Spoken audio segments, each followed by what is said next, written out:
മകൻ കൂട്ടുകാരുമൊത്ത് മല കയറി വന്നാൽ അടുത്തിരുന്ന് കഥ പറയും. എന്നെയും ഒരിക്കൽ കാണിച്ചു തരാൻ പറയുമ്പോൾ ഉമ്മച്ചിക്ക് ആ നാട്ടുവഴികളിലൂടെ മുകളിലേക്ക് കയറാൻ പ്രയാസമാണെന്ന മറുപടിയിൽ ഒതുക്കും. നരിമടയിലേക്കൊരു യാത്ര. രചന അനവതരണം സിദ്ദീഖ് ഓമശ്ശേരി. ചെറുപ്പം മുതലേ കേൾക്കുന്ന സ്ഥലമാണ് തിരൂരിലെ നരിമട. വന്യജീവികളുടെ ആവാസ കേന്ദ്രമെന്നാണ് അന്നൊക്കെ ഇതറിയപ്പെട്ടത്. ജനവാസ മേഖലയല്ലാത്തതിനാൽ അവകൾക്ക് ഇഷ്ടാനുസരണം ഇറങ്ങി നടക്കാനും പറ്റുമായിരുന്നു. പിന്നീട് ചിലരൊക്കെ അവിടം കയറുകയും കുറച്ചു ഭാഗത്ത് കാടുകൾ വെട്ടി വൃത്തിയാക്കുകയും ചെയ്തു. ഇടക്കപ്പയോ ലഹരി മാഫിയയുടെ കൈകളിലേക്ക് മാറിയെന്നൊക്കെ പറയപ്പെടുന്നു. നാട്ടുകാരുടെ അവസരോചിതമായ ഇടപെടൽ അതിനെല്ലാം മറികടന്നു. ഇന്നലെ ഉച്ചയ്ക്ക് ശേഷം മോളുടെ വീട്ടിൽ പോവേണ്ട ഒരാവശ്യമുണ്ടായിരുന്നു. മോനെയും കൂട്ടി ഇറങ്ങി. തിരിച്ചു വരുമ്പോൾ നമുക്കൊന്ന് നരിമടയിൽ പോയാലോ എന്ന് ചോദിക്കുകയും ചെയ്തു. റെഡി എന്നവൻ ഉടനെ മറുപടിയും തന്നു.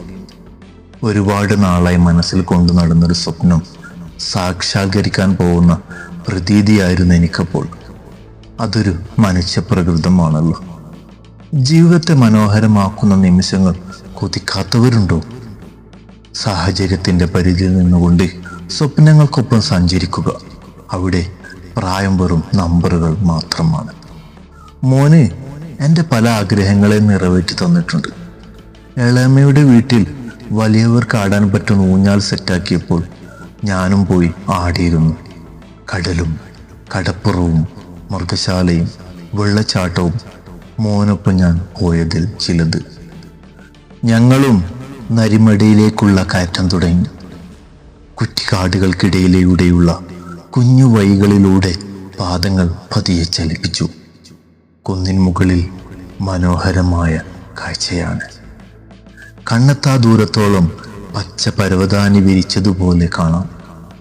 വിശാലമായ ആകാശത്തിൻ്റെ നീലിമയും മെഴികൾക്ക് മാധുര്യമേകുന്നുണ്ട്. നരിമടയിലേക്ക് ഇറങ്ങാൻ കോണി വെച്ചതുകൊണ്ട് എന്നെപ്പോലെ അല്പം പ്രായമാർക്കും സുഖമായി താഴെത്താൻ സാധിക്കും. വലിയ തുരങ്കമാണവിടെ. ഏകദേശം 2 പേരുടെ ഉയർച്ചയുണ്ടാവും പ്രവേശന ഭാഗത്ത്. ഉള്ളിലേക്ക് പോകുന്തോറും ഉയരവും വീതിയുമെല്ലാം കുറഞ്ഞു വരുന്നുണ്ട്.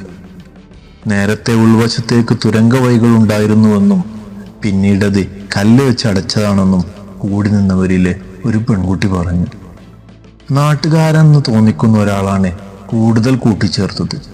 പണ്ട് രാജാക്കന്മാരുടെ കാലത്തുള്ള തുരങ്കമാണെന്നും പിൽക്കാലത്ത് ഉപയോഗശൂന്യമായപ്പോൾ നരികളുടെ താമസ സ്ഥലമാക്കി.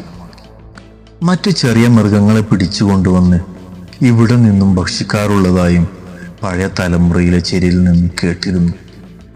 ഇന്ന് വവ്വാലുകളെ അതിൻ്റെ ഉള്ളിൽ കാണാനുണ്ട്. മറ്റ് മൃഗങ്ങളുടെ പെരുമാറ്റമുള്ളതായി തോന്നുന്നില്ല. ഞങ്ങളും കുറച്ച് ഫോട്ടോസ് എടുത്ത് കോണിപ്പടികൾ തിരിച്ചു കയറി.